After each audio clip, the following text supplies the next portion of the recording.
einfach mal die Mucke der Xbox-Präsentation einfach mal mitnehmen. Warum nicht? Die ist so schön chillig. Die hat was, auf jeden Fall. Ja, wunderschönen guten Abend zur eventuell letzten Live mit Geschichte mit mir und der Xbox Bethesda Games Showcase Extended. Mal schauen, was das wird. Ich habe keinen blassen Schimmer. Eventuell wird das ein Rohrkrepierer. Übersteuert. Oh, echt? Besser. Ja, besser. Ich war auch viel zu nah am Mikrofon. Ja gut.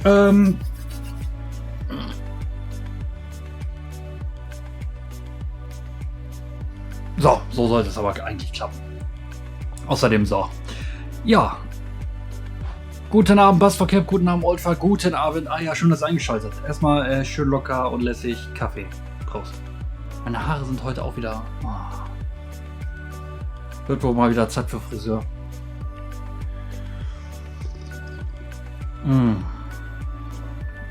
Richtig guter schwarzer Kaffee. Erstmal Flugzeugmodus. Ja, was erwartet uns heute? Heute wahrscheinlich der Showcase vielleicht mit keine Ahnung, mit Director's Cut. Spricht dann der Director unter.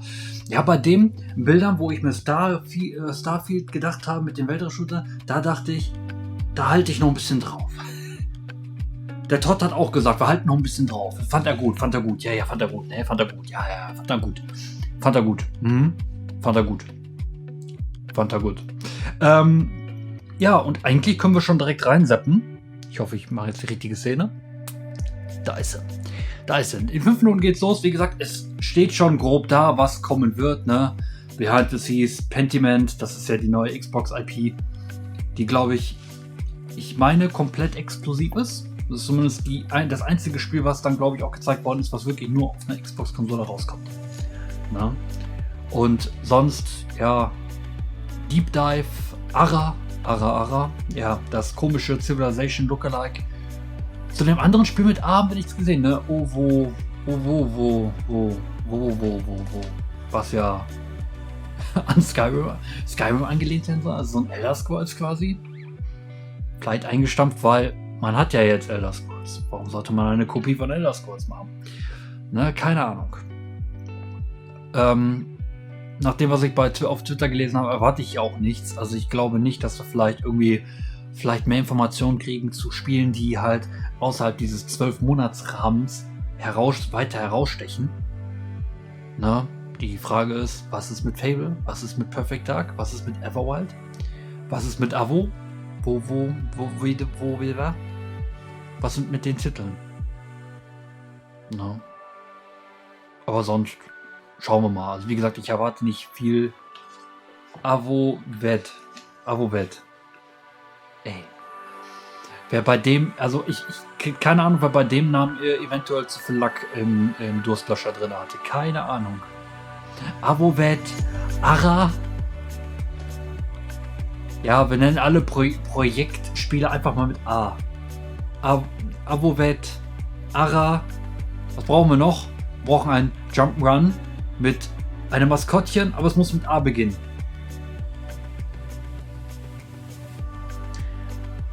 Amus die Amsel. Keine Ahnung. Also irgendwie. Aber stimmt, so einen richtigen Plattform haben wir jetzt, glaube ich, bei der Xbox-Prise, glaube ich, nicht gesehen, ne? Ja, gut, stimmt eigentlich nicht. Wir haben ja Hollow Knight Silksong gesehen. Dass das jetzt endlich kommt. Ne?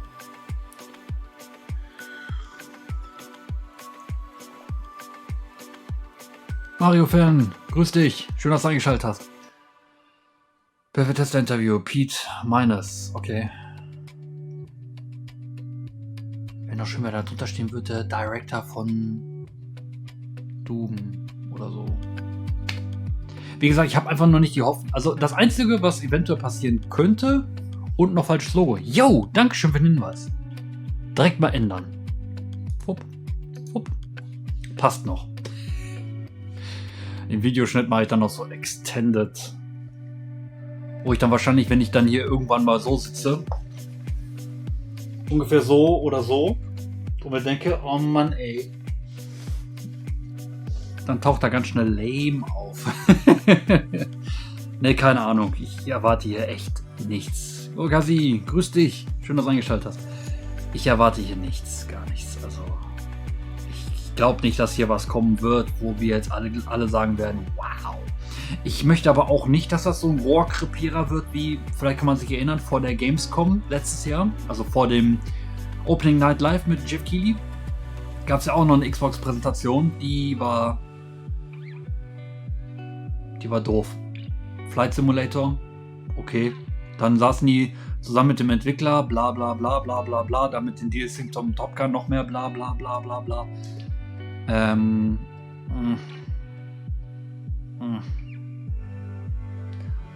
Sicher kommt heute auch kein Banjo. Ey, ohne Flachs. Wenn heute Banjo kommt, spielen wir im Anschluss direkt Schraube locker. Ich glaube, ich nehme es doch zurück. Beziehungsweise dann packe ich Schraube locker auf meine Liste. Dann kommt das in der nächsten Auswahl.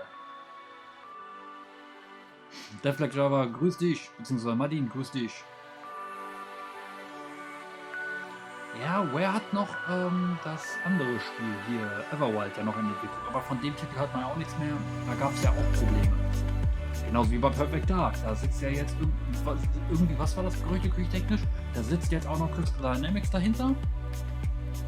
Keine Ahnung, was da jetzt passiert ist, nachdem Crystal Dynamics aus dem Hause Rare jetzt rausgescheucht worden ist für 3 Mille. Oder 330 Mille. Und jetzt unter dem Hauptbanner, wo dann auch Media drauf gepackt ist. Du bist leise, Beefy. Gerade wurde mir gesagt, ich übersteuere. Drehe ich mich mal wieder auf. So. Jetzt bin ich wieder laut, hoffe ich. Oder mein Pegel hat jetzt so gelassen. So.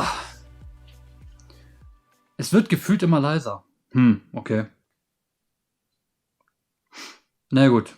Erwartung ist bei 0. Keine Ahnung, was da jetzt kommt. Hey, we are a small snippet of Squanch Games, and we are here to tell you how excited we are to be a part of the Microsoft Games Show Extended. Game Showcase Extended. Yay. Game Showcase Extended. Und schon What's the need verkackt. for the extended? Why add that extra word? It's Can like is there one that's not extended? And that's why? we're getting nods. There is a not extended one. Okay. And that one's just called without the extended. So that's just called the There's the normal one. I know what this is. Yeah. Well, hey, look, we're happy to be a part of it nonetheless.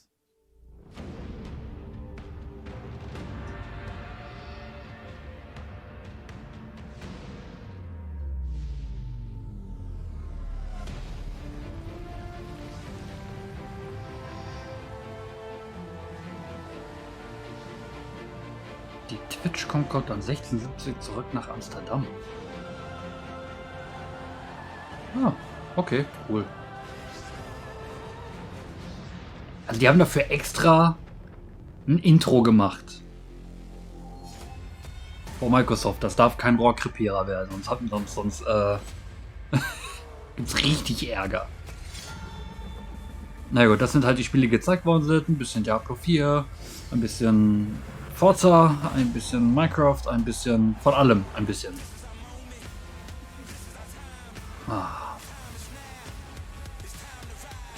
Ja, wobei die PC Gaming Show war eigentlich am schlimmsten gewesen. Mit 2 Stunden Laufzeit und jede Menge Content-ID-Treffer, die ich auf YouTube dann hatte aufgrund von Mucke. Naja. Und ich glaube, mein großes Highlight auf der Xbox Präsi war halt Persona. Jetzt für Xbox, PC natürlich wurde jetzt auch per Twitter revidiert. Er kommt auch für PS5, Sony-Konsolen und Steam. Nächstes Jahr. Alles gut. Voll cool. Und was für eine Diskussion vom Zaun gebrochen ist wegen Kojima. Das ist auch, kann ich als Multikonsolierer überhaupt nicht nachvollziehen. Muss ich auch ganz ehrlich zugeben, schäme ich mich ja auch ein bisschen als Gamer. Ist doch scheißegal, wo der seine Spiele drauf macht. Wenn er sagt, so da habe ich jetzt gerade Bock drauf, ja dann do it.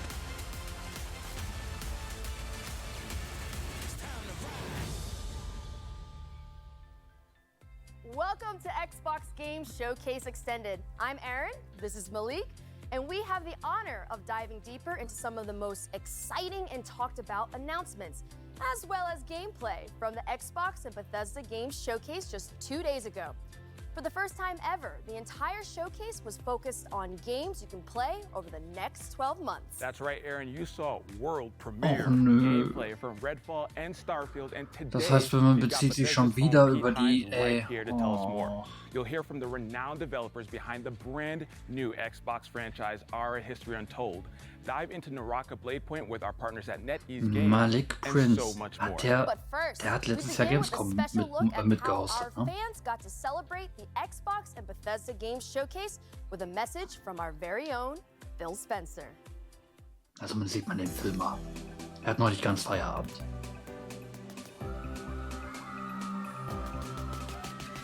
Ihre Hose ist schief, darauf habe ich nicht geachtet. I love coming to events like this. You can just feel the energy, people loving to come together as a community, their love of video games, the Xbox fans. Just a really special time for Ist halt everybody. Interview und Gameplay. Ja. Gaming has this unique ability to bring people together, whether it's saving the world from the aliens or winning a football game. It's so great.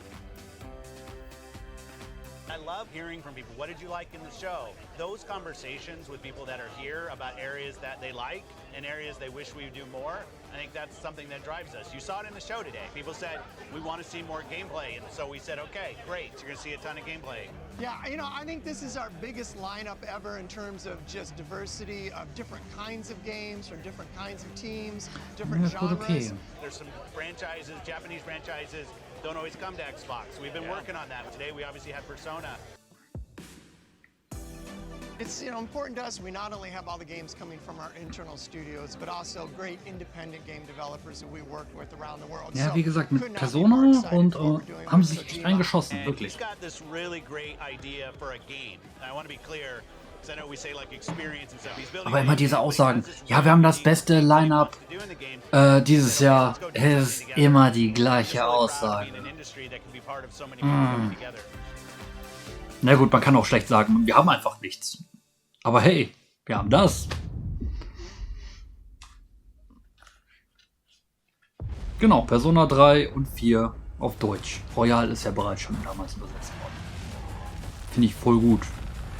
Was ärgerlich ist, weil ich mich eingelesen habe, dass das Persona 3 Portable halt nicht alle Elemente besitzt, was unter anderem das Persona 3 FES beinhaltet. Aber Hauptsache weg aus dem noch geöffneten Grab namens PlayStation Store. Für die PSP.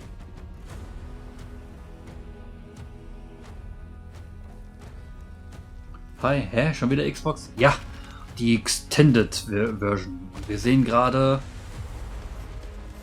ich meine sogar was Neues.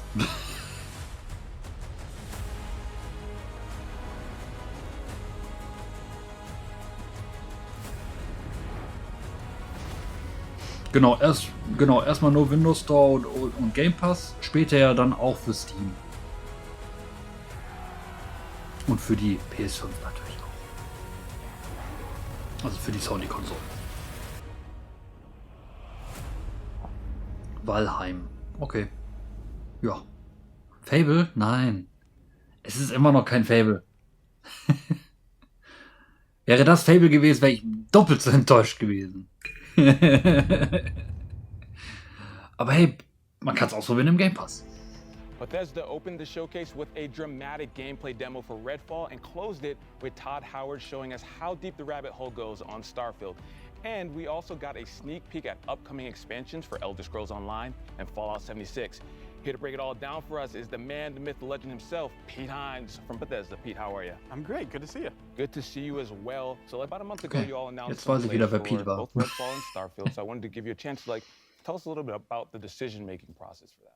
Absolutely. Look, with all the time that goes into a game, it would be foolish to rush it out the door before it's ready. I think we have continued to sort of examine how we think about Fable wird das neue games Beyond and Good and making sure Evil that they 2, are bitte going to meet nicht. our players' expectations. Obviously, the Kommen last heute noch 2 andere years have really Präsentationen? Nee, challenged us heute from gibt's a sonst leider development nichts. standpoint. How we work now largely remotely while Danke, Clarissa. Schön, dass du eingeschaltet hast. Danke für den Raid. Schön, dass du eingeschaltet hast zur Xbox und Bethesda Games Showcase. Ich bin der Beefy und bete dafür, dass das nicht nur Interview ist. Wobei momentan hört man den guten Pete, den Pete Hind von Bethesda, der einfach mal erzählt, wie das so bei Bethesda ist. Beefy Raid, danke, Clarissa. Yeah, and I think that's what it's all about, right? Like delivering an amazing experience for the players out there. And so, speaking of games, we're just going to jump into it. We're going to start with how the showcase started with Redfall. Now, before we even get into the game, Arcane's making the game, and I want you to talk a little bit about the pedigree of Arcane, just in case people don't know. Sure. These folks over there, they're doing their thing. Arcane Studios is known for really amazing, immersive sims. They do any number of things. If you play games of theirs, Dishonored 2, Prey, there's a lot of common threads you'll find in them. They create really amazing, believable worlds. I think that's a big part of their game is when you're in Dunwall or you're up on a space station in Prey. Ja, ich habe es bei Twitter irgendwie nebenbei mitbekommen. Irgendwie Free Game Update Gedöns für Valhalla. Und irgendwie am September erzählt man sich dann ganz heimlich, was sonst mit der Assassin's Creed Reihe passiert. You figure out how you want to complete this mission or get through this area. We're not going to tell you how. We're just going to give you tools and then give you the freedom to go and do. But, you know, there's great characters and interesting story. They bring a lot of different elements and then really let the player create the experience they want. And that's what it's all about. Gamers have taken many games and made it their own. And I think the fact that Arcane is making the game with that in mind is super important. Now, how similar or dissimilar would you say this game Redfall is from the other Arcane? I mean, look, on the surface, it's a first-person shooter that you can play solo or with, you know, up to 4 players. And so immediately you might say, well, it's not a single-player game, so it must be wildly different. And don't get me wrong, there's absolutely ways in which it is different. But I think when folks play the game, and even when they see more of the game, I think they'll start to see all of those things about an Arcane game that they love and appreciate. You know, why it's won multiple Action Game of the Year awards for Dishonored 2, is their ability to bring all of those things together, really high level of polish, and let folks experience it. And so I think all of those things we talked about. If you want to play a game by yourself and get a great Arcane story, you can absolutely do that in Redfall. But you can also do things that wie gesagt, ich kann mit der Prey-Reihe leider gar nichts anfangen. Aber so Weltraumspaziergänge, wenn man schon auf einer Weltraumstation ist, dann sollte man das eigentlich schon ein bisschen öfters machen. Aber was soll ich sagen? In Halo Reach wurde dick und fett gezeigt, Weltraumschlachten mit Flugzeugen, und es war genau eine Mission. Play with others, and it's a game that allows you to do either or both of those things, however you see fit. I'm glad you talked about playing with friends because I'm taking applications for friends to help me get through Redfall. Can I put my name on that list? I'm down to a little. It'd be an honor. Pete, keep me on that list. All right, we need to go explore Redfall together. I'm excited. I can't wait for that. And so let's talk a little bit more about the game. Now, you know, between the trailer that we saw last year at the reveal, as well as this one that we just saw, I feel like Redfall reminded players of other co-op shooters like Left 4 Dead, for example. What makes Redfall unique? Again, it's one of those things, like if you watch just like combat footage, you might look at Left 4 Dead or Back 4 Blood or any of these things and go, oh, I see multiple characters facing a bunch of enemies, and like, so it's the same game. But I think that would be doing a disservice, that it's all of the things that take place in between the combat as well as the combat itself, sort of combining different skills and abilities in the way that you do, you know, Layla dropping down an elevator using her powers that Jacob can use to get up top on a roof and provide cover. You know, you have different characters who play roles really well, how you choose to use Brebone, the robot, all of those things come into, again, allowing the players not to say, here's a set of rules and you can only use, like, no, here's just some stuff that you can go off into this amazing sort of dynamic, ever-changing world and sort of experience and explore for yourself. And you come back the next day and it'll look and feel like a different experience, even though you're in the exact same part of the game. I mean, I think those are the kinds of things that Arcane does that really bring that sort of extra special element that makes their game so compelling. Oder ich leg mal wieder Left 4 Dead rein. So I'm excited for Redfall, and you said it here for everyone to see that we're going to be playing together. Auf der Xbox One abwärtskompatibel. Absolutely. Proof. All right, wait. Awesome. So let's talk about Elder Scrolls Online. Now, I wanted to talk about the team philosophy because I hear that the team is actually banned from saying things like, now is the perfect time to play. My least favorite saying is there's never been a better time to play a game. Like, we all say that. Yes, games always get better. We know that. The thing that we love about where Elder Scrolls Online is going is their ability to continually refresh the experience for players, provide new experiences, like going to High Isle, a place they've never been in an Elder Scrolls game. It does a lot of things like story and intrigue. There's a lot of politics in High Isle, different factions and the conflict that's going on there. And again, a way that you can jump in and play by yourself and experience it by yourself, even though it's an MMO. But the real special sauce of Elder Scrolls Online is our amazing community. They're so welcoming. They're so helpful. You know, if you need a little bit of help, if you need a lot of help, they're there for you to help explain, to make sure you have a fun experience. Also nichts gegen die Leute, die mit Elder Scrolls Online wirklich was gefunden haben, was sie wirklich mögen, aber ich kann mich erinnern, wir haben so ein Spiel gesucht. Wir sind auch in Elder Scrolls Online reingegangen. Es hat uns nicht gefallen. Es ist halt MMO, ziemlich hardcore MMO. Ich glaube, am Ende habe ich sogar noch irgendwie verkauft bekommen. A little bit. Huge milestone recently, 25 years of Fallout. It can rent a car even now. At this point, right? We're talking about it. All right, so this has to mean something super special to the team. Absolutely, and look, we are as aware of anybody. Like this franchise did not start with Bethesda. It's one that we took on along the way, and our intent is not just to pay homage to like Bethesda Fallout. Like no, ja gut, Elder Scrolls und Elder Scrolls Online sind ja zwei verschiedene Paar Schuhe, ne? What it meant to us as players when we went and played those games, played the original Fallout 2, and then what the franchise has become and sort of grown. Ich besitze für irgendeine Konsole bestimmt Skyrim. Audience with Fallout 3, Fallout 4, Fallout New Vegas, Fallout 76 is something we really want to celebrate. And honestly, what's going on in Fallout 76 with the pit and your ability to continue to push the boundaries dass Fallout 76 noch so gemausert hat. Respekt. Respekt auch an die Community. In the evolution of Fallout 76 and just honestly how far that game has come from its launch. Like, we're keenly aware of how that launch went, but we are also keenly aware of the incredible amount of effort and dedication from all of our teams across Bethesda to say, like, we believe in this thing, and we want to give the fans more of what they want, the kind of experiences that they want, and where Fallout 76 is now is truly remarkable when you go back and look at sort of where we were and how far we've come, and honestly how much cool stuff is in store in the pit. It's going to be super fun. Excited to jump in, and again, that's one of those things that I'm sure you guys attribute to the community, given that. Kostet das monatlich Geld? Gute Frage. Das weiß ich jetzt gerade gar nicht. Aber ich glaube, man muss lass mich mal überlegen. Ich habe jetzt damals, als Elder Scrolls Online, habe ich das Spiel gekauft für Vollpreis. Und dann halt Xbox Live Gold, was man ja dann, wenn man online spielen möchte, eigentlich eher hat. Ich glaube, da waren keine Nebenkosten wie ein WoW oder ein Fantasy Star Online oder so. Das heißt, wenn es im Game Pass ist, das Elder Scrolls Online, dann kannst du es eigentlich auch kostenlos spielen, solange du den Game Pass hast.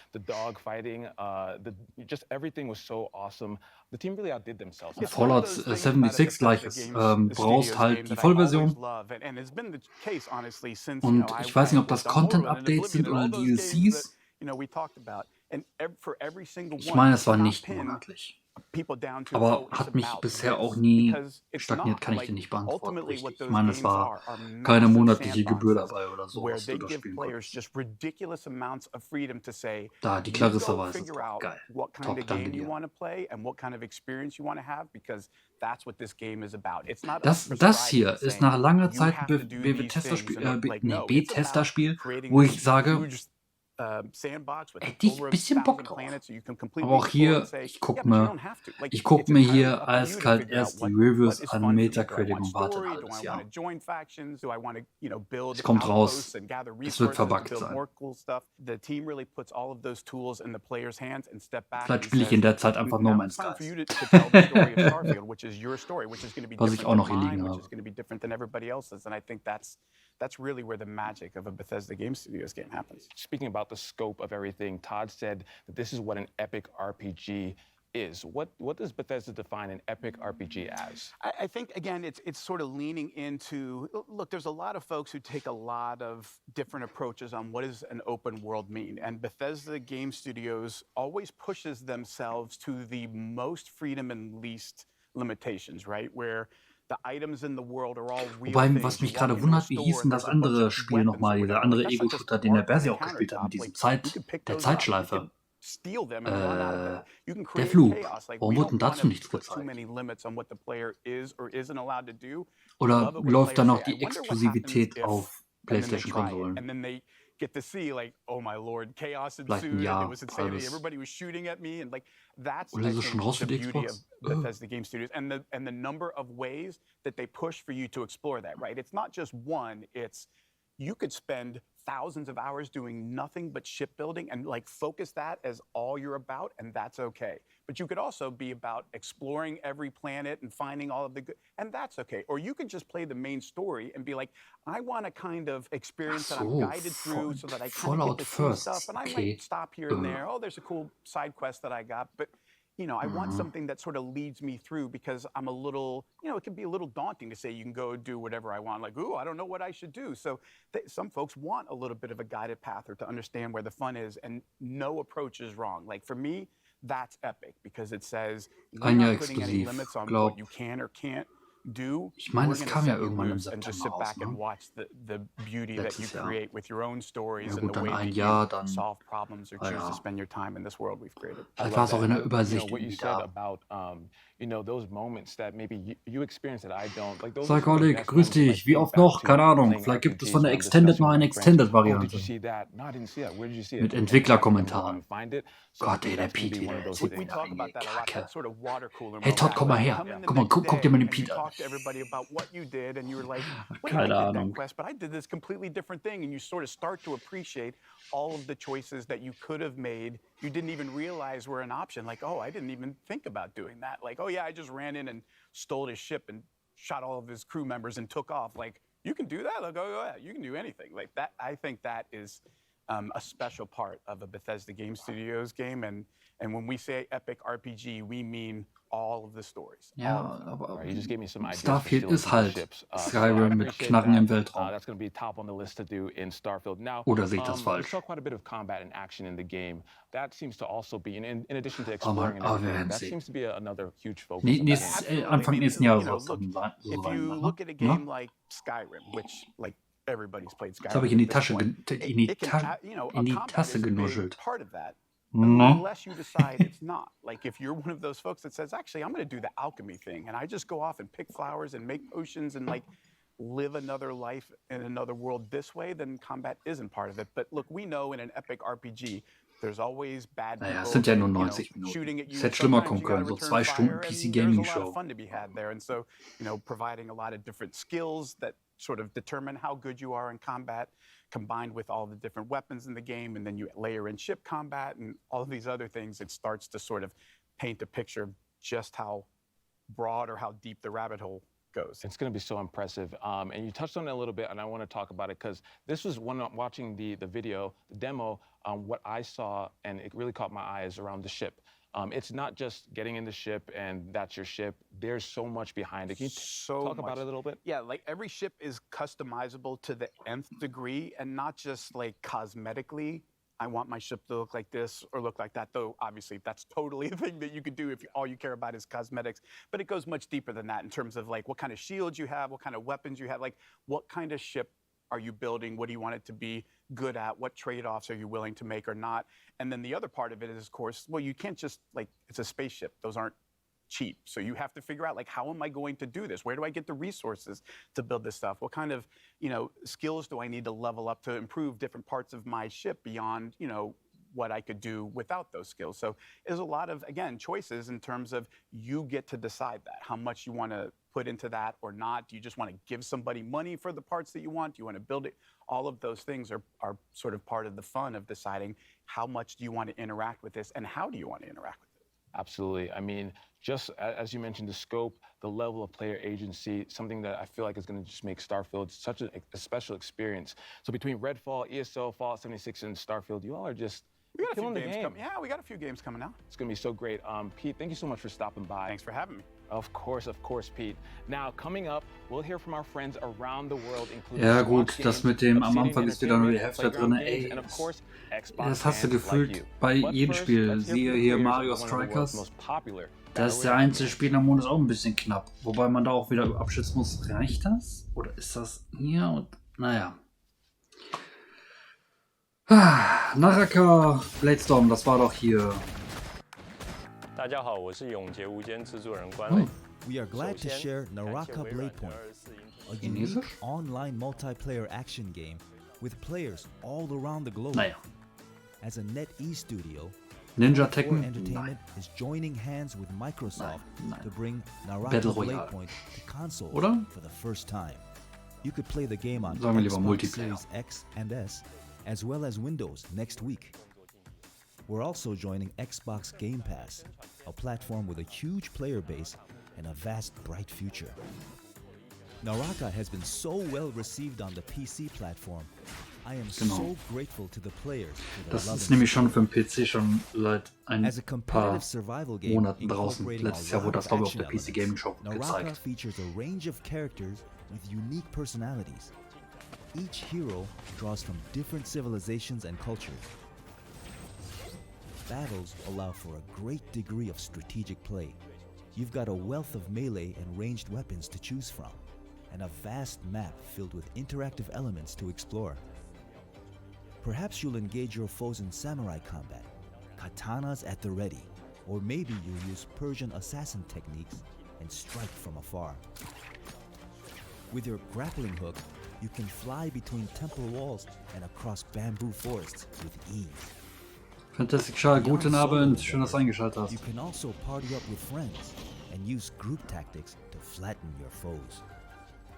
That's Naraka's underlying design philosophy, that you're unchained and have the freedom to choose how you play. Collect soul jades to change how you play. Man hat bei Twitter relativ wenig gesehen, aber Capcom hatte eine gute Showcase von mir. Nee, also ich habe es nicht live geschaut, ich habe es heute Morgen ein bisschen nachgeholt und es war nicht schlecht. Klar, wer Monster Hunter nicht mag, war zu lange Monster Hunter. Wer mit Exoprimal nichts anfangen kann, war zu viel Exoprimal. Und am Ende, wer mit Resident Evil nichts anfangen kann, war zu viel Resident Evil. Das waren die drei Dinger.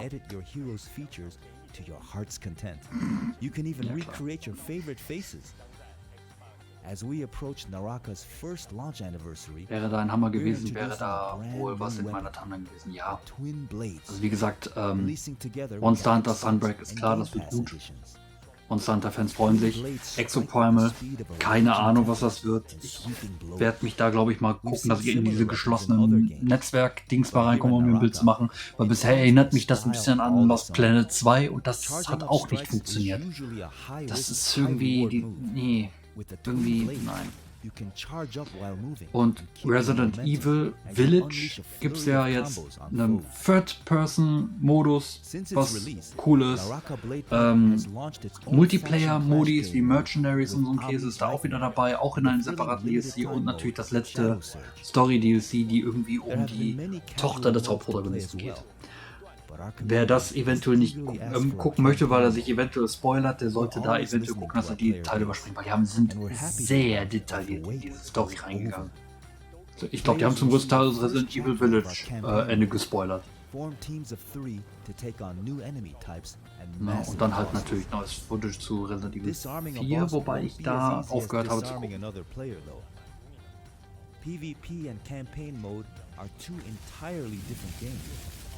Further campaign chapters are also in the works. Ich weiß doch, Psycholic, es ist alles nicht dein IPs. We are also working on an Xbox One version and hope to see more players join Naraka later this year. Naraka is launching on Xbox Series X and S and Windows Store on June 23rd, and it's included with Game Pass at launch day. Now's your chance to dive into the world of Naraka Blade Point. 快来体验我生无拘吧。 Ja, also kann man vielleicht mal ausprobieren, das Naraka.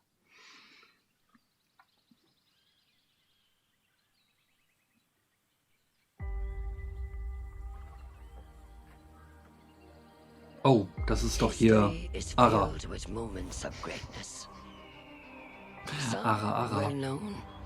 Es ist so lächerlich. Wie kann man sich denn so einen Namen aussuchen? What about the history that could have been if you were its architect? How would you reshape the world? Aber ich glaube nicht, dass wir dazu Gameplay sehen werden, was es dann ist.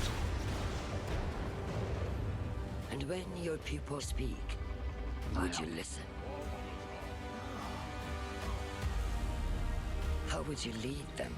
Ah ja, genau, die Gold-Edition wurde angeführt von Resident Evil Village, ja. Wo dann alles drin ist, dieses komische Winter-DLC-Päckchen. Ne? Ja, genau. Im Endeffekt ist das.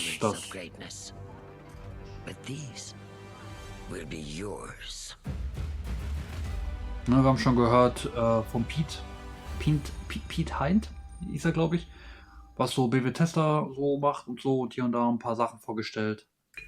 Ein paar genaue Informationen. I'm excited to welcome our friends from Offside Games for a closer look at their historical grand strategy game for PC called Ara: History Untold. Dan, Michelle, thank you two for joining us today. Thank you for having us. And on behalf of the entire studio, we are really excited to be here and finally be able to talk about Ara. I mean, we all are excited too. You just had the world premiere 2 days ago for Ara. And I have to say, I'm a really big history fan. I love me some history, so I've been looking forward to talking to you two about this. Now, we all know this is not your first strategy game, but the vision behind Ara is so ambitious. So tell us more about it. And also for those who are new to Oxide Games, we would love to hear more about the studio as well. So Oxide Games was founded 9.5 years ago in my basement, actually, from the development leads of Civilization V. And our goal is to push strategy games to the next level. And what's really great about working on a new IP is that you don't have kind of these previous expectations that a sequel would have. And so the sky really was the limit, and we got to really take the genre to a new space. And we really hope that not only will fans of strategy games like this, but people who've never played a strategy game before will find something they love as well. You're absolutely taking it to the next level. I think I saw like a drone was in like the 18th century or something like that. It's very fascinating.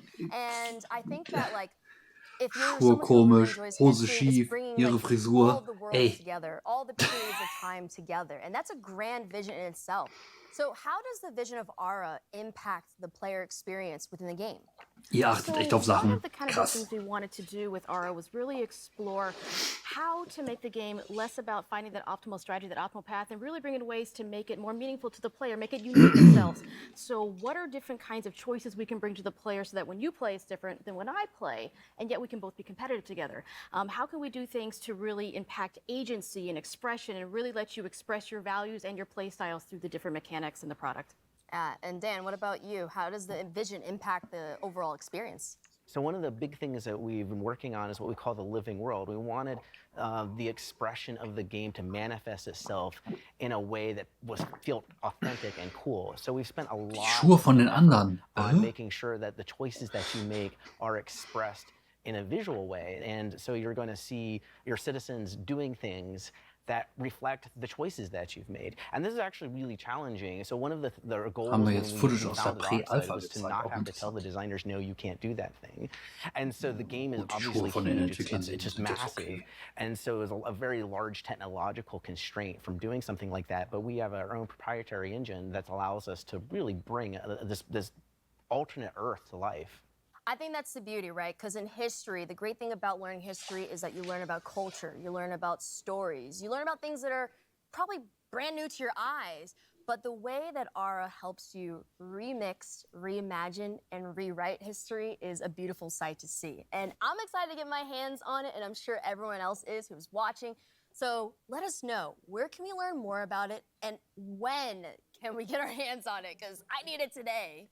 So if you head over to the website, you can sign up for the Insider program, which will give you a chance to join the technical alpha and play the game later this summer, which is super exciting because we've been playing it, all the time, and so now you'll have a chance to play. Dan, Michelle, thank you two so much for giving us the lowdown on Ara. Really appreciate it. Thanks for having us.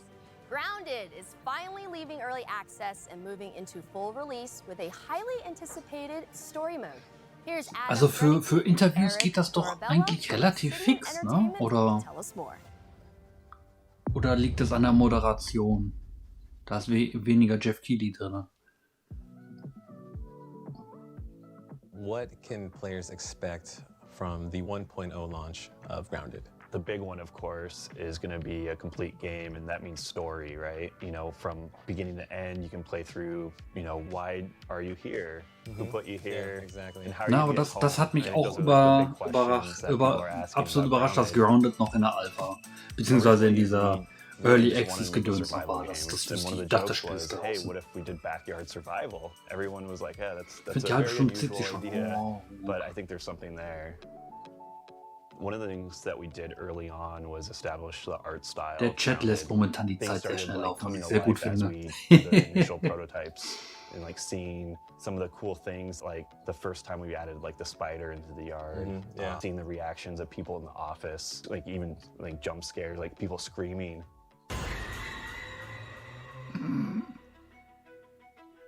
The team is very small. It's the smallest team I've ever worked on at Obsidian.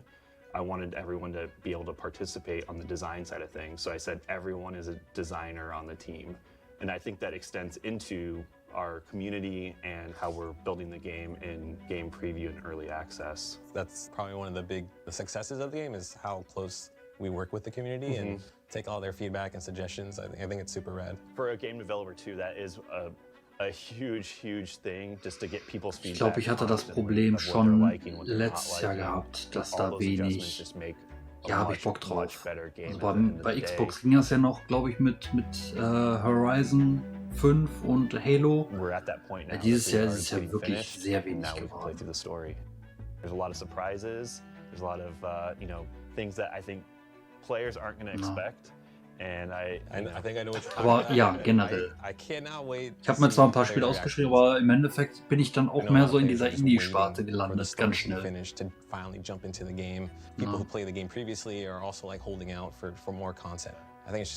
Genau, Starfield muss man halt abwarten. Wann kommt Nintendo? Keine Ahnung. Gerüchte sagen 29.06. And then we came out with a bunch of mini bosses like Termite King and the assistant manager. But in this trailer, we're showing players the Mantis. What can they expect from this? So we're super excited to finally show off the Mantis. I know that's been a big ask from players that they want to see a praying mantis in the game. They've been asking for this for a long time. Do we have anything else that the players can get excited about? You know, the mantis is just a little tease of one of the new boss fights, but there's more to come, right? Like potentially many boss fights that we have planned for die Frage, warum? Grounded. There's a lot more secrets and other things to uncover. When we reached 5 million players. Also entweder gibt es allgemein große Probleme oder man hat halt dieses Home-Office-Programming komplett überschätzt, dass man dann halt die Frist nicht einhalten kann. Und gerade für den Summer of Gaming oder auch Gamescom so eine Demo oder irgendwas Halbgares fertig hinzukriegen, ist auch immer eine Herausforderung. I just hope that players and the community understand how important they are and impactful on this game with us. You know, we're so thankful for everyone's support along the way. It's been an amazing journey, and we're finally almost at the finish line, right? Yeah. And I think we wouldn't be here without our amazing community and all of the fan support. I agree. Best community ever. Yeah.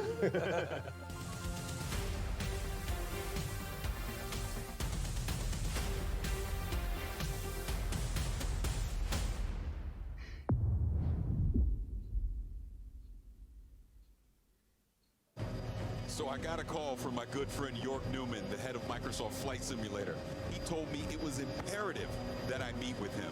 So I'm in this helicopter, we're flying to this location, we're on our way, let's go.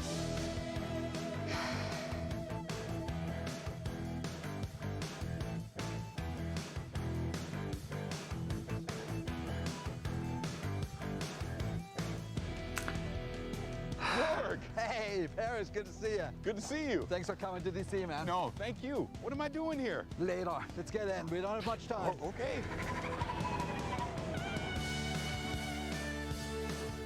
All right, Paris. Right across the Potomac. That's where our contact is. Are we headed towards Arlington? It's still secret. I'm sorry.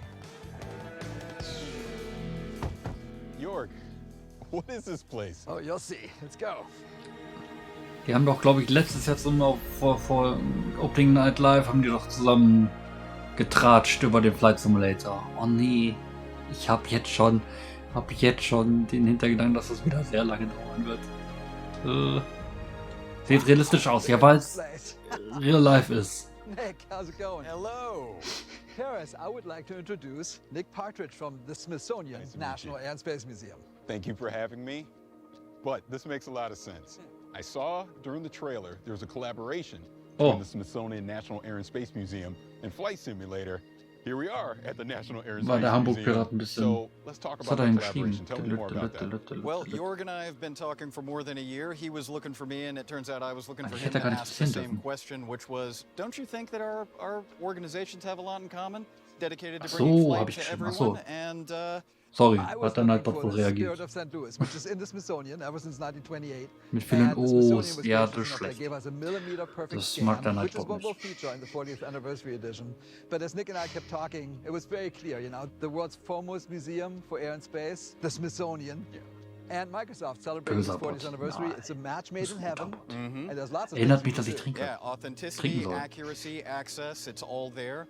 We're hoping that if everyone has as much fun in the Ja, community with the content that we ja, initially genau. collaborated on, Der Moonwalker, der Pelican soll daraus kommen. Das ist, glaube ich, auch einer der wenigen Kaufgründe für den Flight Simulator. Wobei, ich hatte ihn ja schon mal im Warenkorb. Maybe even, who knows, we'll go crazy. Drei We'll für put the zwei. space shuttle in there. Oh, that sounds amazing. All right, you guys have never been here before, No, right? this is my first time. All right, so keep your eyes peeled, stick together, and Jorg, I've got something special for you right around here. Perfect. Check this out.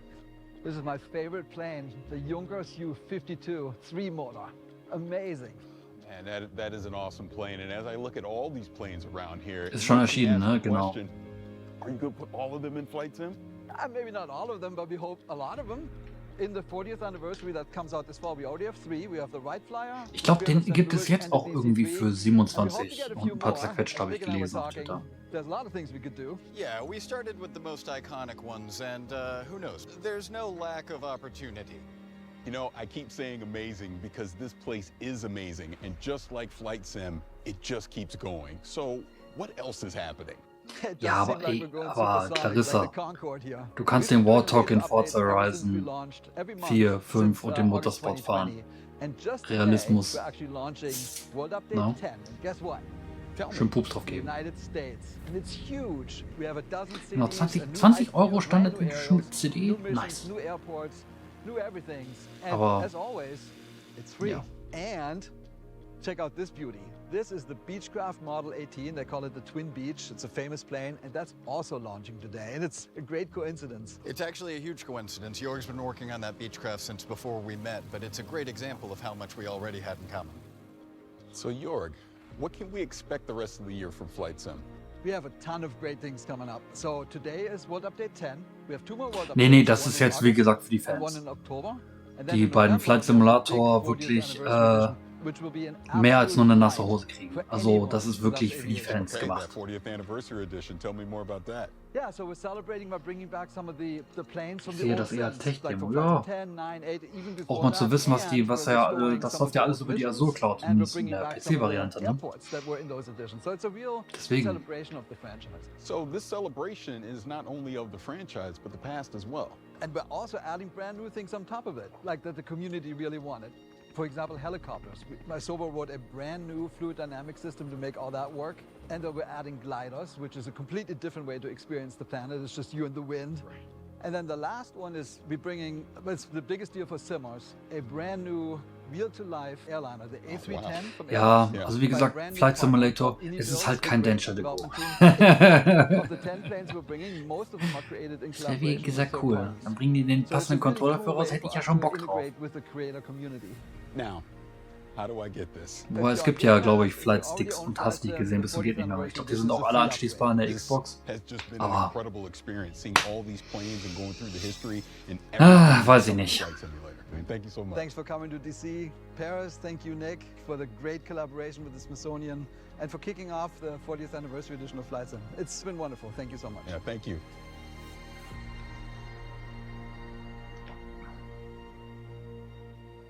Aber ist das 25th Anniversary ein DLC-Content, wofür man wieder hier blechen muss, ist halt ein bisschen traurig, ne? Nach einem Jahr kannst du noch mal ein bisschen was drauflegen, damit du noch ein bisschen mehr kriegst, wie das Flugzeug, den Segler, Helikopter. Das finde ich halt ein bisschen... Ach ja, stimmt. Und Top Gun Maverick, das war ja auch letztes Jahr angekündigt worden, ne? Naja.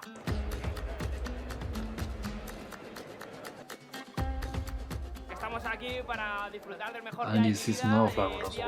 Aber nach einem Jahr. I came in Madrid just yesterday to be here in FanFest Xbox, and I'm so excited. Estamos aquí en Madrid para ver nuevos juegos como Starfield, que yo personalmente le tengo muchísimas ganas. Me ha encantado y no me lo podía perder. Este es un evento único.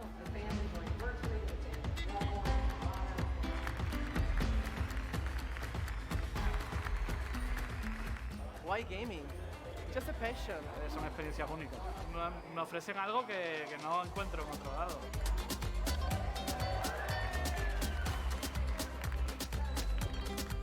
Lo que te digo, es como una familia para mí. Me ha parecido genial y un cierre para un evento así maravilloso. Just the passion that people have. I feel very 27. August war Release. Ah, okay. Für den Flight Simulator, ne?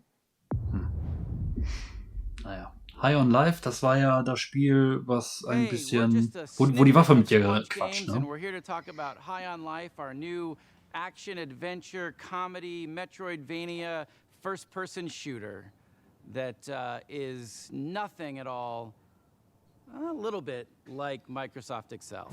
All right, you're a bounty hunter now. You gotta help me rescue my friends. They're Gatlians, just like me.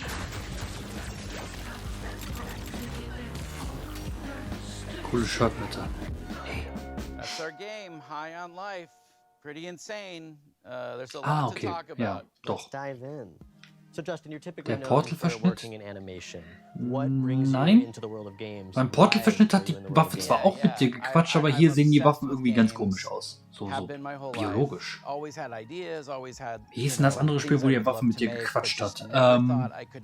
Entwickler-Protokoll oder so, ne? I lack all the skills needed. You don't know how games work. Alles klar, Psycholik. Ich wünsche dir auch noch einen schönen Abend. Mal schauen, was hier noch kommt. Was ein Spiel. Ja, es ist halt strange. Wer die Premium Deluxe Version hat, vielleicht sogar umsonst. Sonst würde man sich als Käufer dieser Version echt verarscht vorkommen. Da blecht man über 100 € hin. Okay. We shipped Trover and we shipped übrigens eine Demo zu Angry Foot. And now we're on this absolutely dream game. This is like our real legit swing at like a proper, you know, like we're indie, but like this is like our AAA, like or is it triple I? Angry Foot? We're triple I. Yeah, Okay. yeah, this is a triple I game. So the story of our game mostly follows like Earth being invaded by this evil criminal cartel of aliens who come in and kidnap humans and start selling them on the black market like they're drugs. And you're the one human who has to team up with a talking gun and stop them. And when you select a cartel leader that you're gonna go after, like it opens the portal door to that. Gott sei Dank kommen sie wieder in Mode, die Eric, Demos. can you tell us a little bit Muss ich auch mal einen Einblick the über worlds of gewisse the Spiele game, machen the art können. style of the game, the visuals? Yeah. Nicht jeder hat gerade mal die Gamescom vor der Kind Haustür. of constructing and creating these awesome alien worlds. Myself and Mikey Spano, who is our art director, him and I worked like a ton on the sort of art direction of the game. He really kind of landed in this space, which was kind of Blade Runner meets the Muppets. So we're trying to capture that feeling with all of our characters, especially our aliens. Also das Design ist strange, aber ich bleib dabei, ich mag es, wenn die Waffe oder irgendetwas interaktiv mit mir quatscht. And yeah, what makes me really excited is the sort of really clear and Ne? like it's almost Ich glaub, deceivingly simple narrative. Borderlands 3 hat auch die Waffe mit mir gequatscht. Au, au, au, au. The guns are these talking alien Gatlians. They're all shaped somewhat like a gun you'd find on Earth, but they've evolved to be just gun-like in their own way. And so this race of Gatlians each has their own unique personality, their unique set of abilities, and you're going to be rescuing them from this evil alien cartel, and together You gotta stop the bad guys. And get more Gatlians. Yeah, collect more Gatlians. Yeah, a lot of players are gonna have very different experiences depending on what gun Also, they favor. der Titel spricht mich übrigens mehr an als Scorn. Aber das ist keine Kunst. Scorn ist einfach nur eklig. Yeah. Look at us, blasting away! And sometimes you can unlock the guns in a different order than another player has. So That's when you right. go back through a level, you'll see things that you would have been able to access if you'd done it in the other order. That's and you can come back. That's a huge one. All right, so we've talked about this crazy good game that sounds amazing. Why should people be excited to play it? As a studio, we are attempting to bring A-level adult comedy into video games. Something I love about Squanch is we would put a lot of effort into things that a lot of other studios wouldn't even bother with, like a single small joke that 5 players might find. Well, okay, now I can. I love that stuff. I love like edge casing and like That's what makes you remember a game. Yeah, like if a player's trying to break the game in a certain way and then you have an answer for that for them, that is like such a memorable and amazing moment. It's almost like watching TV, but the viewer is able to reach into the TV and poke a thing, and the character has to respond to that. And there's so much fun to be had. You can skip it all. We worked really hard on it if you want to skip it. Also dafür war jetzt die Extended doch sinnvoll, dieses High on Life, wo ich am Anfang gesagt habe, so, Alter, das ist viel zu bunt. Und jetzt die Waffe mit dir Quatsch finde ich geil. Aber jetzt so ein weiterer Einblick, so, ja, kann man mal im Auge behalten. Ist jetzt kein Wow unbedingt, sondern eher ein, ja, gucken wir mal.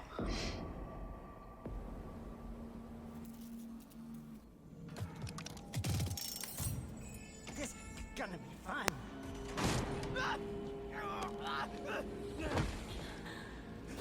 You know I can't let you leave. Hey.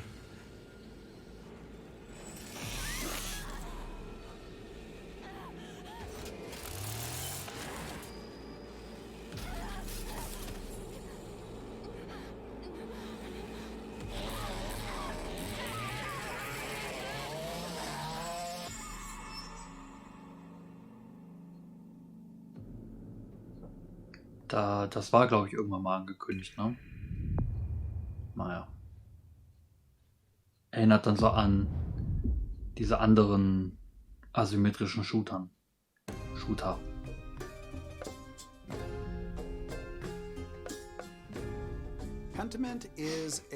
Ja, genau, ist von den Rick and Murphy Schöpfern, richtig. Salemos, ja, war Ey, ohne Witz, die sehen alle aus wie Gabriel Knight, der Friese. Tries to unravel them over a period of about 25 years. The name Pentiment, it is specifically referring to paintings in which there's an older painting underneath the painting that you see on the top. And if you scrape away the top layer, you see what was left behind. This has a bunch of significance. Obviously, you're playing a painter, but also it has a lot of significance to the idea of history kind of being covered and uncovered over time. Pentiment, yeah. When I saw narrative-driven games with really distinctive art styles, I was inspired to make a historical game that focused on the unique art style of the early modern period that was really driven by the relationships between characters and the stories that played out over time. Hannah Kennedy was really integral to defining the art style of Pentiment, especially blending the late medieval illuminated manuscripts with the early modern woodcuts. Oh. Yeah, so there's a lot of major Da sind solche Rätsel drin. Das ist geil. we're wanting this to be true to the history, true to the feel of the source material that we were referencing as far as the narrative, but also thinking about the types of games that were like what we imagined we wanted as far as a gameplay experience. From the beginning, I knew that I wanted to portray a community that changed over time, which meant that characters are changing over time. That's really the focus of everything. The buildings do change, but really Ja, Rick and Morty ist bei mir noch auf der Watchlist auf Netflix. Ich hab's auch noch nicht geguckt. We designed them to be a 4-year-old, and then they're getting married, and then I felt a weird, like, emotional reaction to that because I'm like, oh, baby's all grown up.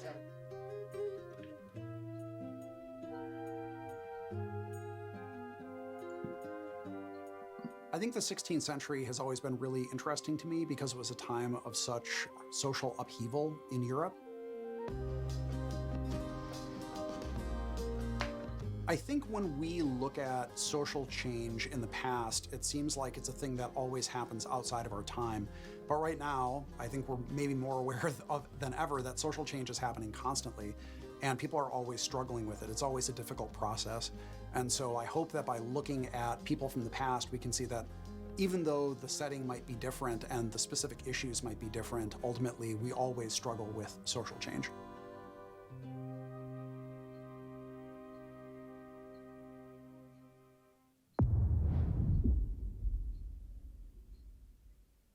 Genau, das war ja auch ein Abenteuer, was man mit bis zu 8 Spieler spielen kann, aber auch alleine. Mit einem sehr, sehr anderem Artstyle. I'm gonna override this. Is your life mission to cause harm? Yeah. This is my favorite shot of the whole game. This one. With As Dusk Falls, what we're trying to do is to make a brilliant interactive experience for anyone who loves brilliant storytelling. So people who enjoy films, people who enjoy TV series. It's also a social experience and about sharing these stories with the people you love. I think we should stick to the plan. Also wenn ich das jetzt gerade richtig sehe, ist es eigentlich ein interaktiver Film. From TV shows, prestige shows like, you know, Breaking Bad, Fargo. I really love Dog Day Afternoon. It's such a wonderful setup. You try that again, and every last one of them leaves in a body bag. When you write for interactive stories, it's all about the stakes. You want big choices, the tentpole ones that everyone will remember from the chapter they played, but also you weave in the smaller stakes, the drama bit, like the relationships. Are you gonna stay married? When you lost your job, this wall went up. And I missed you, okay? Ja, es ist aber Visual Novel mit ich glaube, man hat im Trailer, glaube ich, gesehen am Sonntag, dass da mehrere Abzweigungen sind, dass du mehrere Möglichkeiten hast, diese Story zu erleben. Das heißt, du hast eine Entscheidung, du hast 3 verschiedene Entscheidungen, hast du 3 verschiedene Stränge. Aber gut, das ist auch nichts Neues. Ich glaube, das, was dem Spiel, glaube ich, ausmacht, ist halt der Artstyle, der halt anders ist. You want your wife to live? Answer and do exactly what I say. Book 2 takes another approach entirely, and it's a chase across multiple states in the US. There's nowhere else to run. As Dusk Falls is an interactive show, but the important part here is the word interactive. The players are very much needed to help the character on their journey and decide what's going to happen to them, help them grow and change. It's not like there's one golden path. There's so many different ways through the story. You can replay it and then you get to like different story and different ending, and you feel like you're actually achieving something and shaping the story and also the character. Some of your true self comes out into that thinking. I don't know, what would you do? I'll try to, yeah. And at the end of the game, when you play, we tell you about your playstyle, and it reveals something about the player themselves, their values, and the way they interact with the others that they played with.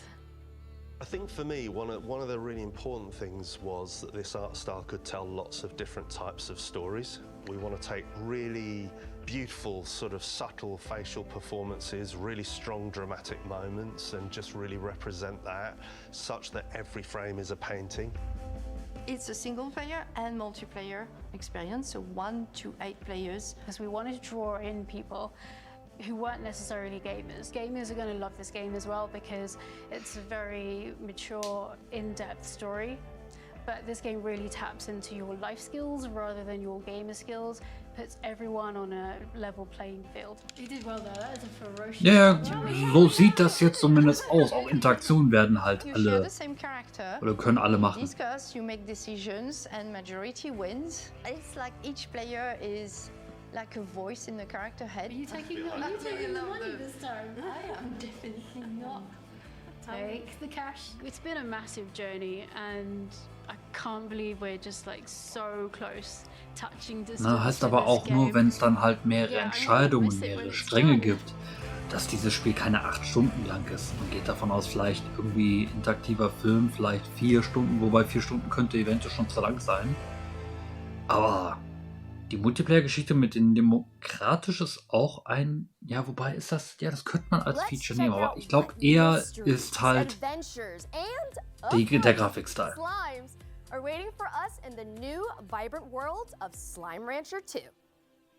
Also wird doch ab und zu mal was Neues so reingedroppt, was es am Sonntag nicht gab. Slime Rancher 2. Ich habe den ersten, glaube ich, irgendwie durch ein Games of Gold bekommen. Aber irgendwie ist halt auch hier wieder sehr strange. Deswegen bin ich auch umso mehr überrascht, dass es da wirklich auch einen zweiten Teil gibt.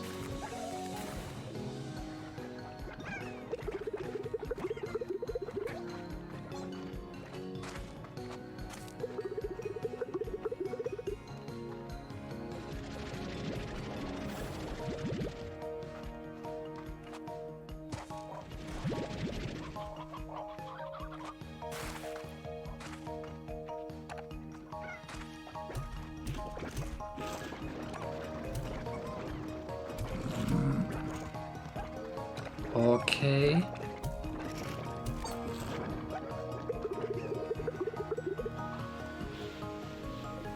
Vielleicht sollte ich Slime Rancher 1 mal eine Chance geben.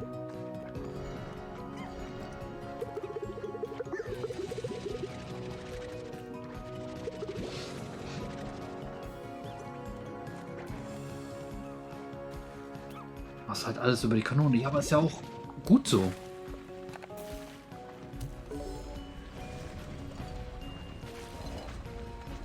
Frag mich halt nur, wie das dann mit dem Auswählen aussieht. Weil hier jetzt in dem zweiten Teil ist das so, ja, Bums, Kristall ausgewählt, zack, bumm, oben in den Sockel reingeschossen.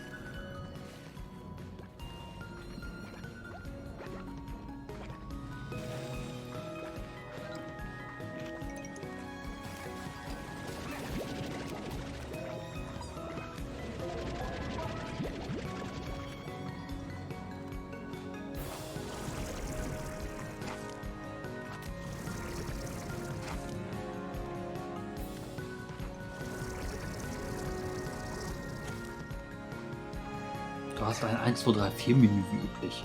Okay. Du meinst so ein Ringmenü zum Auswählen oder was meinst du mit 1, 2, 3, 4? Ach, dann unten die Zillertasche. Ja klar. Aber gut, die siehst du ja hier zum Beispiel nicht.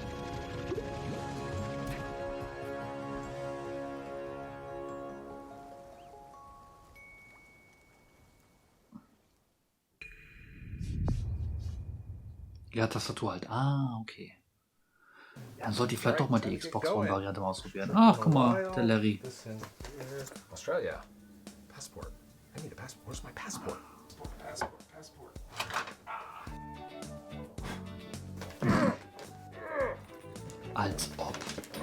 Als ob der so verstaubt ist.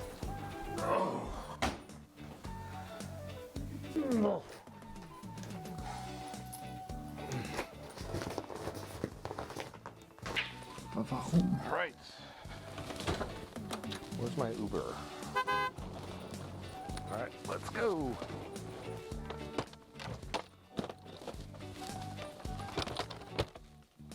Let's go. Oh.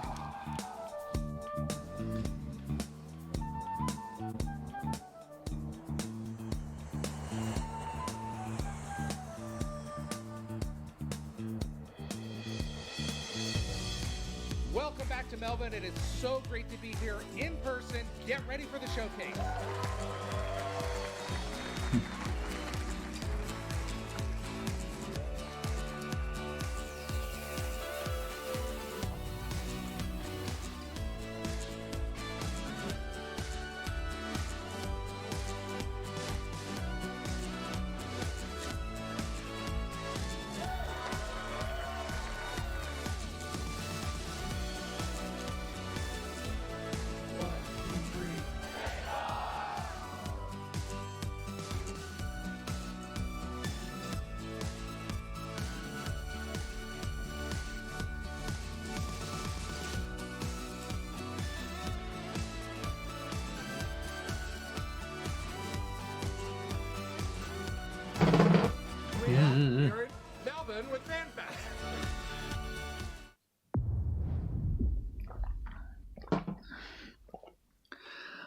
We are so excited to tell you all about Forza Horizon 5 Hot Wheels, the first Aber muss expansion man for Forza dazu... Horizon Ja, 5. ist egal. So Mike, let's start with why the team decided to bring Hot Wheels to Forza Horizon 5's Mexico. Our fans have been telling us for years about how much they loved Forza Horizon 3's Hot Wheels expansion. So we've been waiting for the right time to bring everyone another Hot Wheels adventure. Forza Horizon 5 presented the perfect opportunity to bring Hot Wheels to life like never before with the power of the Xbox Series X and S. It really does sound like the perfect time for Forza Horizon and Hot Wheels. Heißt das, das so kommt I'm auch wondering nur if you für can tell S us a und little bit X? more about what to expect being in the clouds of Mexico this time. Yes. Boah, es kommt bestimmt auch für die Xbox, aber man muss halt nur noch länger warten. To visit the Hot Wheels Park, which is comprised of over 200 kilometers of the fastest, most extreme tracks yet. Once there, you'll join the Hot Wheels Academy Woran erinnert to mich take on das? Forza Horizon's most extreme racing yet and prove yourself a Hot Wheels legend. Go. As well as the iconic orange Hot Wheels track, you'll take on new driving experiences across gravity-defying magnet tracks, as well as ice, Moin Mathe, grüß water dich. flume and Schön, dass du road eingeschaltet hast. So we spoke loads about biomes in the build-up Woran to erinnert Forza mich das? Horizon 5's Trackmania, launch. Are we das ist expecting es. something Mensch, similar in Gott. Forza Horizon 5 Hot Wheels as well? Yes, so Danke, we're gonna Ogasi. see the power of Ich the kam Gott sei Dank Series Millisekunden früher drauf. look at Forza Horizon Sagtest 5 du Hot zumindest Wheels Sonntag? Habe ich das all new Sonntag echt gesagt mit Trackmania? The Ja, amount es of sieht doch detail aus wie and Trackmania. diversity Nur mit packed into the 4 new mehr. biomes is breathtaking. We have the rugged Giants Canyon, Ja, where you'll also- hear the growl of your engine bouncing back off the intricately detailed rock formations. Aber wie gesagt, The Ice Cauldron, where frozen tundra drips into the glistening freuen sich die molten Leute lava. drauf bestimmt. In Forest Falls, Wenn you'll see a viele tree das canopy gefragt haben. towering Also ich over habe in epic Forza Horizon waterfalls. 3 And finally, the das visually stunning nicht and gespielt. Ich habe in exhilarating Forza Horizon Horizon Next 3, wie heißt das where the andere Horizon dieses hier Festival nochmal? is suspended among a web of Hot Wheels Schnee? tracks. And there's more, Geschichte? 'cause new players Oder war can das 4? jump into Forza Horizon 5 Hot Wheels as early as possible Nee, ich during meine, the das war main 3. game's initial experience. And how are Lego. people Lego going war to 4. Event Lab in Forza Horizon 5 Hot Wheels? So in Event Lab, you'll have the freedom hat da wohl to wen design, bezahlt? build and share using the new Hot Wheels Lego war Creation in Kit. Teil 4. That's over Und das habe ich auch 80 nicht gespielt. new track and stunt Aber in pieces 4 habe ich hier instantly snapped dieses together thanks to our new Storm building Island tools. habe ich gespielt. Das You can war then nicht share your schlecht. creations with the entire community for players to discover and play. Aber was willst du We are halt, ne? anticipating Was ist our das community building nächste an Big ever-evolving Thing catalog für of new Horizon 5? player-created Hot Wheels events that everyone will Wenn du bedenkst, du hattest in Forza Horizon 4 hattest du halt diese Schneegeschichte, das hat man dann in 4 komplett implementiert. Dann hat man gesagt, sich gedacht so, okay, probieren wir was mit Blitz und Donner aus. Das hat man dann in Teil 5 auch reingemacht mit plötzlichem Blitz und Sandstürmen und so weiter. The Bad to the Blade, the Baja Bone Shaker, and the Chevrolet Hot Ja, Wheels mal schauen. Camaro. Forza Horizon 5 Hot Wheels introduces the most extreme tracks we've seen yet. Aber auch alle 2 Jahre So neues we've added Horizon some ist ein new bisschen. extreme track toys and hypercars to go with them.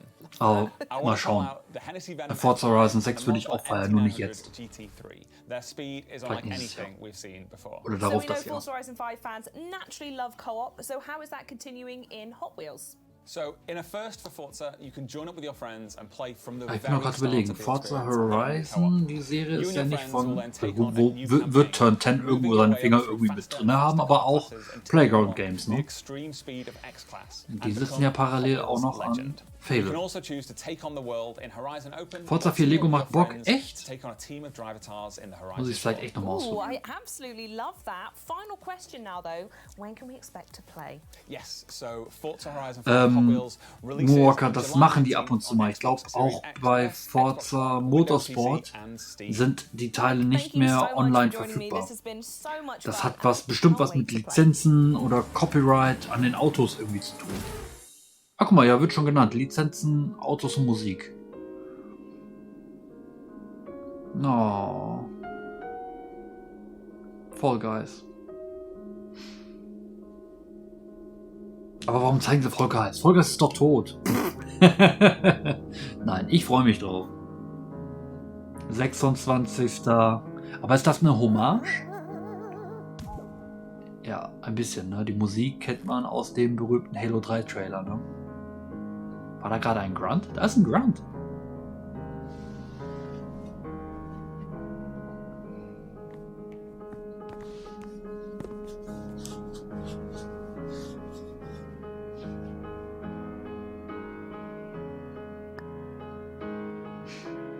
Da ist schon wieder. Ja, klar. Die Halo Kitty Figur, natürlich.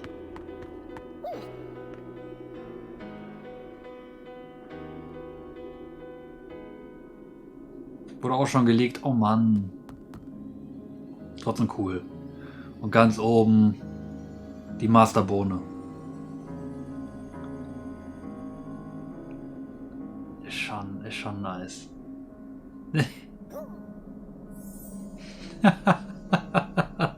Believe. Total den Halo 3 Trailer parodiert. Und ich find's großartig.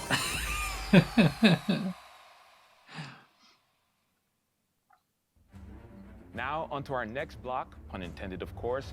Minecraft Also Legends is the action strategy take on the franchise you never knew you needed. I'm here with Dennis Reese from Mojang Studios, who has just released the world premiere trailer of Minecraft Legends. Dennis, welcome to the show. Thanks for having me, Malik. So happy to have you. I mean, this is a really exciting time for the team. Let's talk Minecraft as a whole. Aber Moonwalker, dann guck doch einfach mal nach der Disk. Vielleicht hast du da ein bisschen mehr Glück. But that wasn't enough for you all. You all went and made Minecraft Dungeons, and now we're moving on to the recently revealed Minecraft Legends. So one, tell me a little bit about what it means for the team to actually be able to reveal the game, and then two, just let us know what Minecraft Legends is. Well, we're so excited to finally be able to talk about this game with the world. We've been working on this game for some time now. Minecraft Legends is an action strategy game is set in the Minecraft universe. And in order to build this, we really wanted to partner with a great company that understands strategy games. And so that's when we reached out with Blackbird Interactive. And in doing so, we were able to create an experience that is welcoming for people who so, für den PC. Minecraft, but also okay, das ist doof, ja. And okay, I mean, you've seen the trailer. It's about going and traveling through these beautiful biomes, exploring this world that is familiar. Aber Minecraft Aufbaustrategie, das hätte ich geil gefunden. Resources, and then you use those resources to build defenses from these dangerous but very cute piglins. And in those offensive, you're able to fight them back and send them back. Ja, aber Eier ist doch gut. Es wird doch jetzt Free-to-Play, von daher brauchst nicht mehr ausleihen. Probier's aus, guckst, ob was für dich ist und legst wieder beiseite. Solange bis dann irgendwann es eventuell abgeschaltet wird. Siehe leider in Bomberman Online, was ja Ende des Jahres abgeschaltet wird. What made you choose action strategy? Well, really, it was many years ago, as a group of folks at Mojang sitting around talking about what game genres they really enjoy. And action and strategy were the most popular ones that came up. And so we started to think about who we could partner with to build that experience. And that's where we came into Blackbird Interactive. And that was back in 2018. And, the project was codenamed Badger. And an interesting little fact for many of those people that might follow Minecraft, if you go back to Minecon 2018 and you look at the shirt that Jens Berenstain was wearing, you'll see a graphic on there, and it's in the shape of a badger head. And really, that was meant to be an Easter egg for years forward, which here we are now. I gotta say, I love a good Easter egg. Now, Was war Cap? Du hattest doch gerade irgendwas. Du hattest doch auf deiner Bingo-Karte den T-Shirt-Teaser. Ich glaube, den Punkt hast du jetzt. And if it's not from our partner communities, then it's from Mojang specifically. Like you mentioned, Minecraft Dungeons. That's a great example where Mojang went out and we built this dungeon crawler experience in the Minecraft. Da habe ich auch nicht gedacht, dass das funktioniert. It's wonderful. Das haben wir ja auch auf der Gamescom gespielt, bei denen ich und noch zwei Unbekannte. Das hat gut funktioniert. Wenn alle wussten, wo sie lang mussten. Aber Action-Strategie? Könnte cool sein. Tell us when the game is coming out and where we can keep up to date.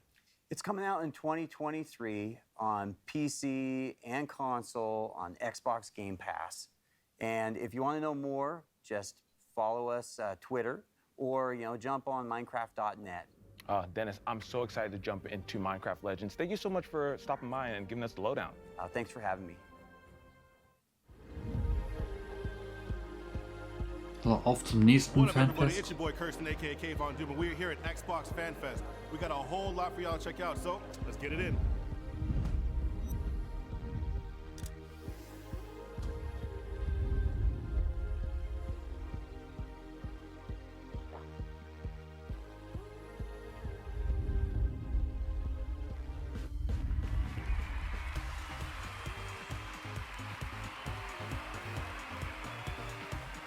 ask me what year Halo came out, won this sweet jersey. I couldn't believe when I was here on site that I would get to meet the real Master Chief. Experience here, out of this world. It was really cool to see. I'm gonna go get my nails done because they have a nail station and these things need to be painted. Redfall looks dynamite, and come on, Diablo 4. Oh, it's so. Why are you so gruesome? All bloody things. No, but it's great. I love it.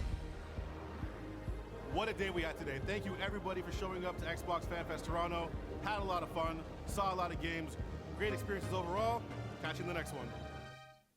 Here we come. Are you ready for more?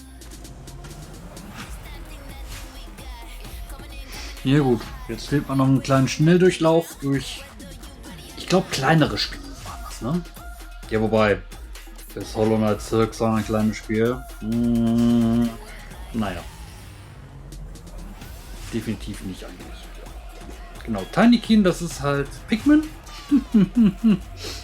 Nur ohne Pikmin. Die anderen Titel sagen mir jetzt leider gar nichts. Autonauts. Wrestling with Emotions. Okay. Whatever.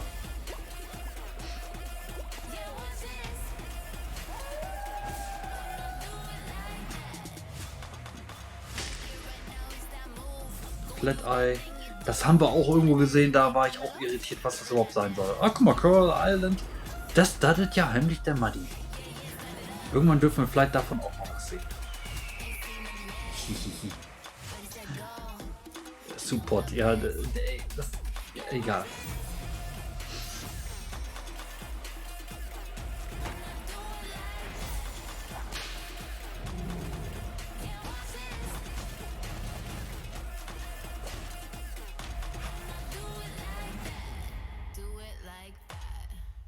Ramen Simulator, ja, Hotpot Simulator, glaube ich sogar, ja.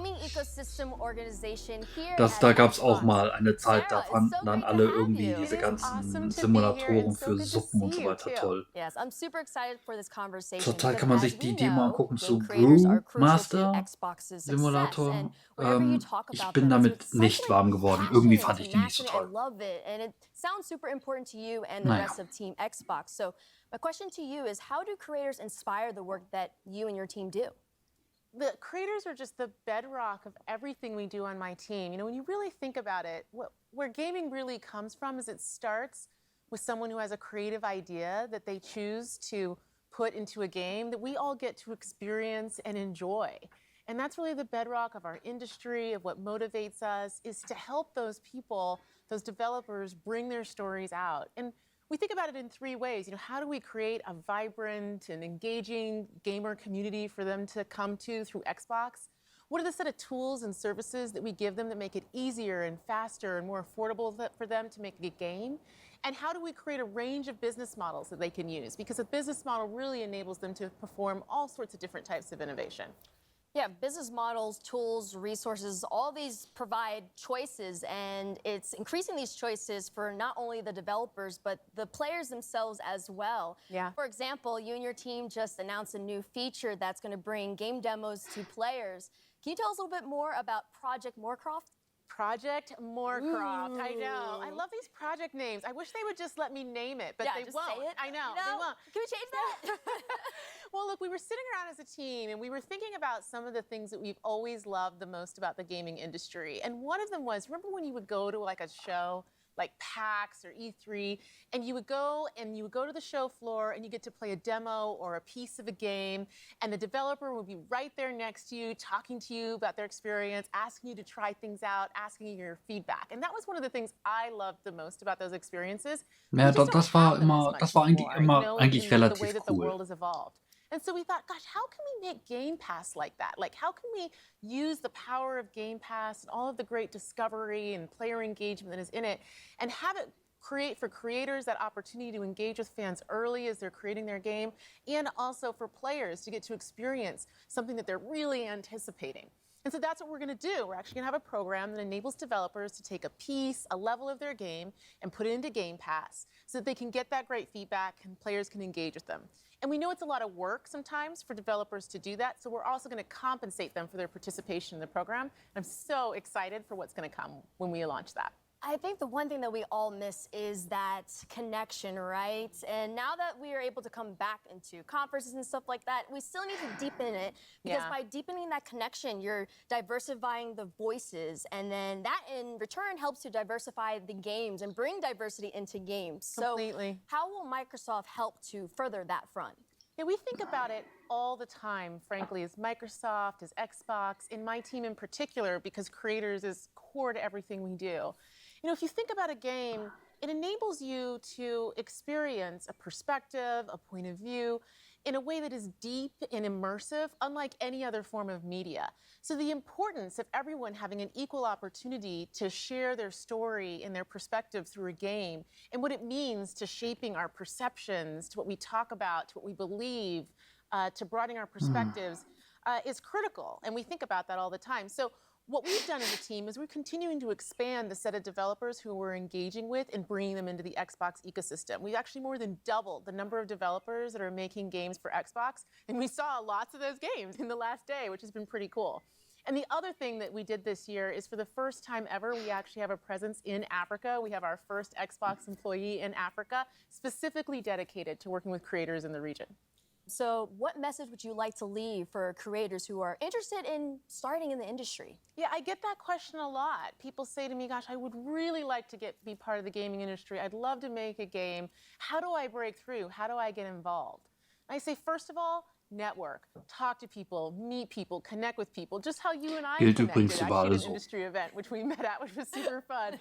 You know, build that network and that connectivity, because it's so critical in every industry, but I think particularly in gaming, right?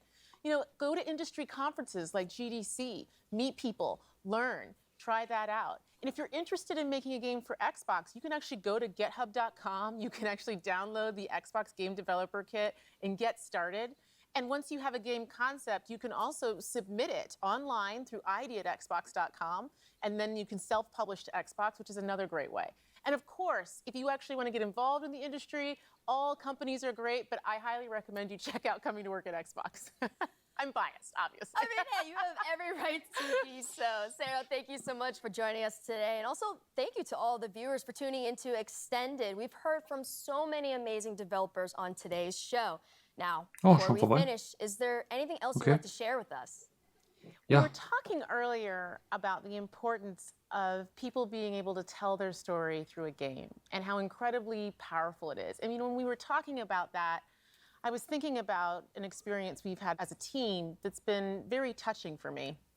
So, you know, a couple years ago, we started really consciously extending the depth and breadth of content that we have in the Xbox ecosystem. And it was through that I got to know the team making Stalker 2 really well. And I actually got to intro that game last year in the Xbox Games Showcase, and it was just incredible.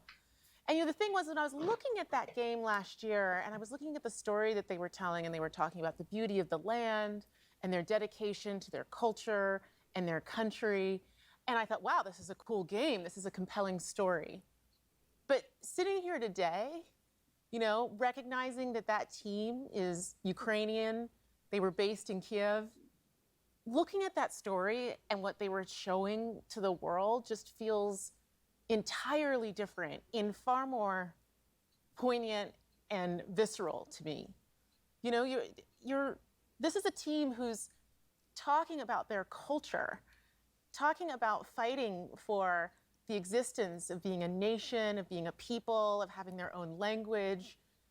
And now we all, as a world, have gotten to see how tenuous that, in fact, is. And it's an honor, frankly, to be part of this industry and to have the opportunity to uplift their voices and to let their story be told through a gaming experience, especially knowing what we know now about the situation in Ukraine. And as part of that, they actually shared with us something that they wanted us to share with all of you today as part of the show.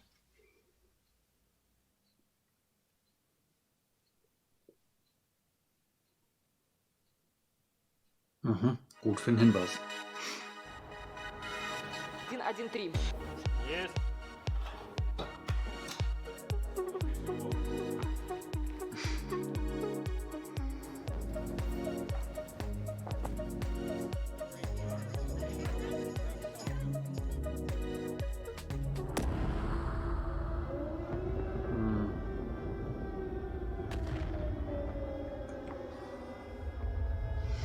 Oh, krass. Also krass, dass sie es jetzt hier einfach so reinpacken in die Show. Das ist wow.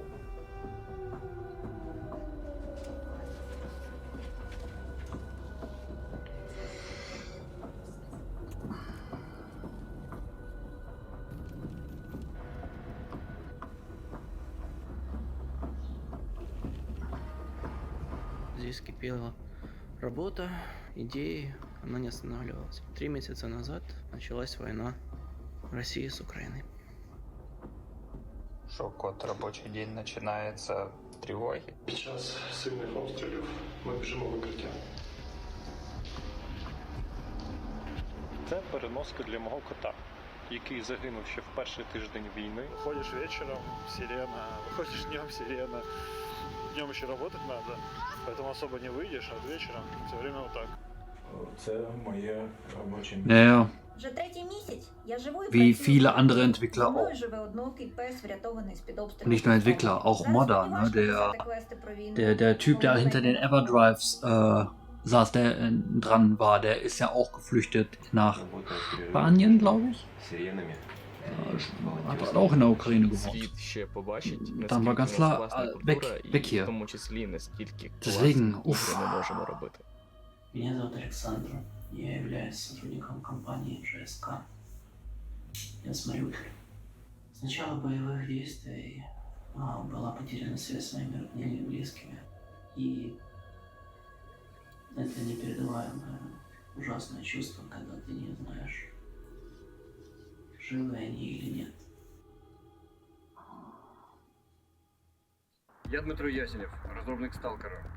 Ніколи не міг уявити, що в 21 столітті, в центрі Європи, може статися повномасштабна війна. Я Олексій Іванов, ком'юніті-менеджер проекту Stalker 2. Зі зброєю в руках захищаю свою країну від російської агресії.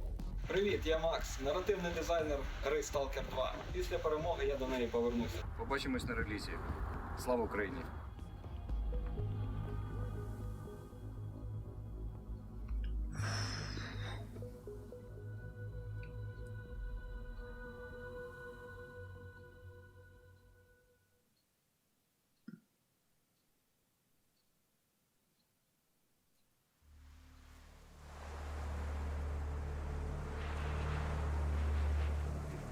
Also das war sehr, sehr, in meinen Augen sehr harter Tobak. Das, ui. Are you sure the perimeter surrounding the zone is real? Sehr starker Tobak, ja. If a powerful emission were to occur, we would... Listen, the zone has remained stable for years. Besides, we didn't establish the most advanced institution in human history without first guaranteeing its safety. As the head of the Scientific Institute for Research of the Chernobyl area, or CIRCA for short, I believe the wonders that we will bring to the world far outweigh the potential risks. How big are these risks exactly? The zone reveals a whole new world. We can stick with the old one, fearing change. But tell me, do you want our descendants to remember us as cowards? Or as those who dared to venture forward to a new, better humanity?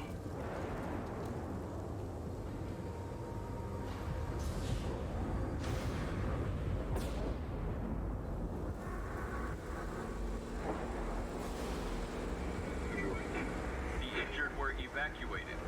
I remind our listeners that a similar incident happened in our region quite recently, ruining homes and livelihoods.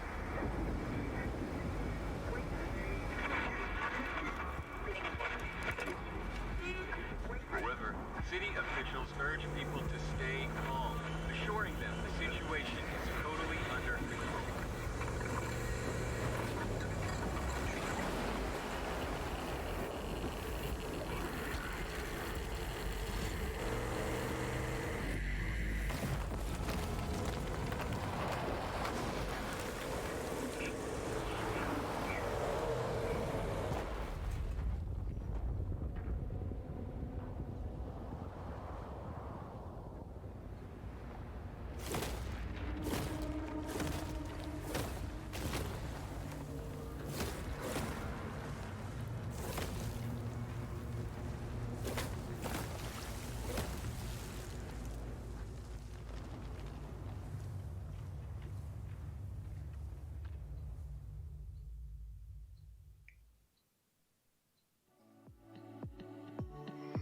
wow. Das war aber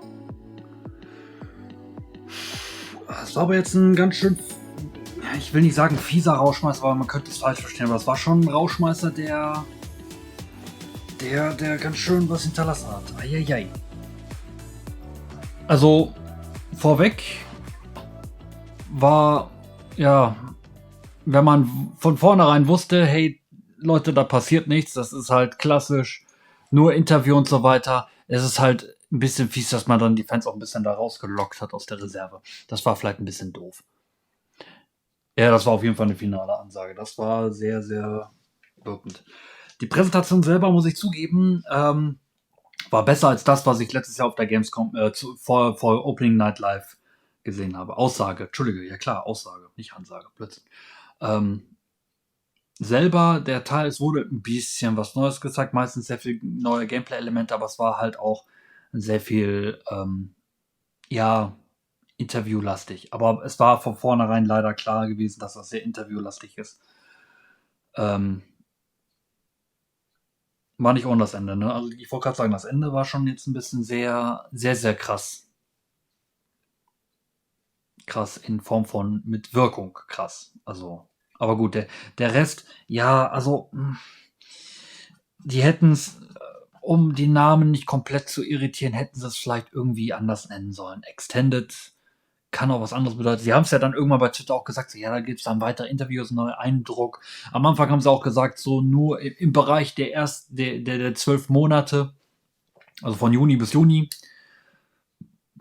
Ich bin davon ausgegangen, vielleicht ein bisschen mehr. Aber klar, das ist viele, die wahrscheinlich das mit dem Ukraine-Krieg nicht mitbekommen haben, die haben dann wahrscheinlich auch hinterher gefragt, hey, Bifi, perfekt Tag, hey, was ist da mit Stalker 2? Da ist die Antwort quasi gewesen. Und die Antwort war wohl ganz klar, und ich würde es dem Entwickler nicht übel nehmen und ihr hoffentlich genauso, wenn 2023 eventuell nicht das finale Datum dafür ist. Weil die sitzen zurzeit nicht an den Plätzen, wo sie sein sollten, weil halt irgendwas dafür gesorgt hat, dass sie ihre Plätze verlassen mussten. Das ist, glaube ich, richtig ausgedrückt.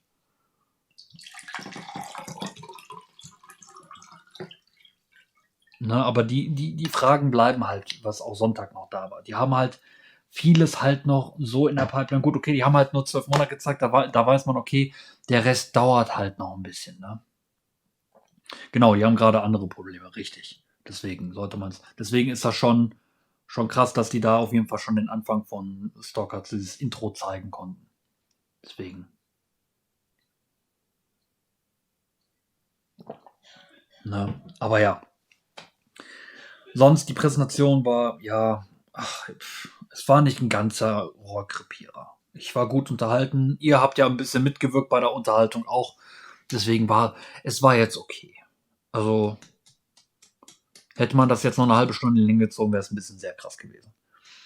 Ich war zumindest besser unterhalten als bei der PC Gaming Show, wo das halt alles 2 Stunden ging. Wobei ich habe es mir im Nachhinein angeguckt und ich war wahrscheinlich einfach zu groggy.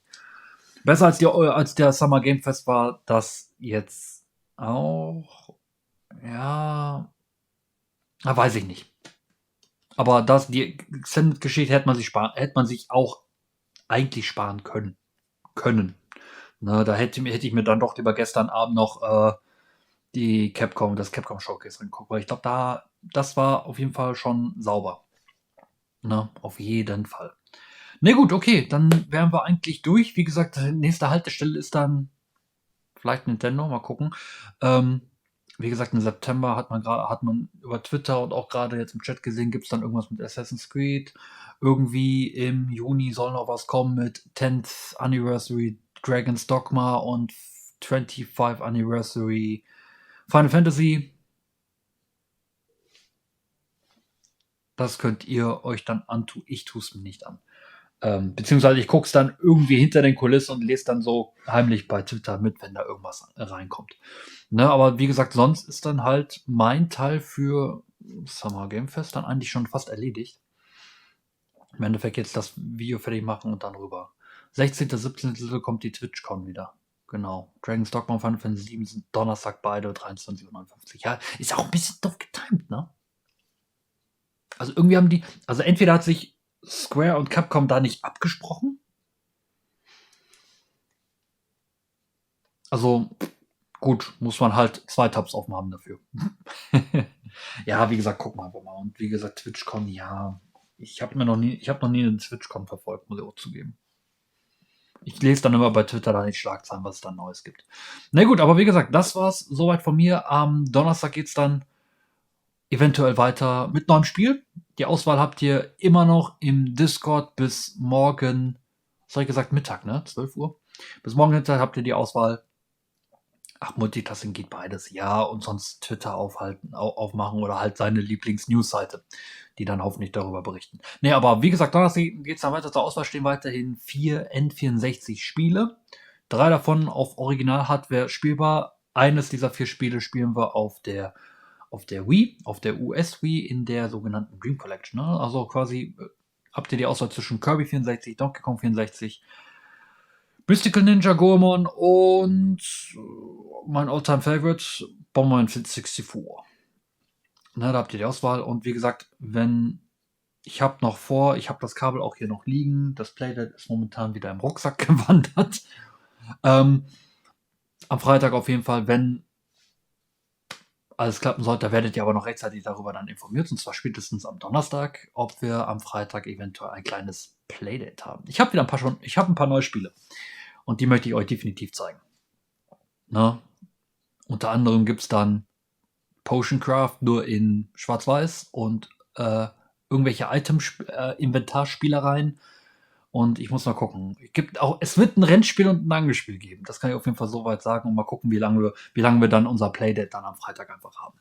Ne, da habe ich dann auch wieder so 20 Uhr. Geht dann meistens nicht lange. Wird cool. Genau. Ich wünsche euch, wie gesagt, auch einen wunderschönen Abend. Verdaut super schön den Summer of Gaming. Ich sag mal Summer Game Jam, ne? Ist auch falsch. Summer of Gaming. Ihr könnt ja für die Leute, die das jetzt gerade auf YouTube nachholen, könnt ihr in den Kommentaren posten, was euch gefallen hat, was euch missgefallen hat und natürlich seid ihr auch herzlich eingeladen, im Discord darüber auch eure Meinung abzugeben. War okay, aber ich werde das auch nochmal in mich hinein reflektieren und gucken. Genau, in dem Sinne, haut rein, habt noch einen schönen Abend, bis denn,